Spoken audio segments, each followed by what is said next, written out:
Abi yaptığımız şeylerin hepsi rektörümüzün sayesinde. Çok olumlu duygular aldım. Bu böylesi önemli seviyelerin yapılmasını sağlıyor. Öğretim üyeleri özgürce çalışabilirler. Yani öğretim üyeleri zaman sınırlamasına tabi değildir. Dolayısıyla odalarınızda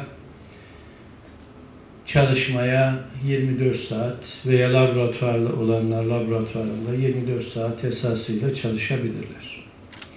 Sabah 8, akşam 5 imza veya buna benzer akademiye yakışmayacak hiçbir iş benim dönemimde olmayacak.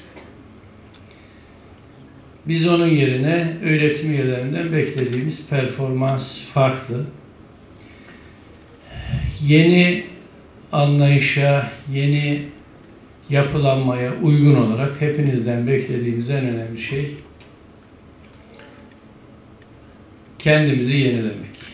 Bugünkü seminerde bunlardan birisi. Hepimizin yenilenmeye, yeni bilgilere ihtiyacı var. Ayrılacak şimdi.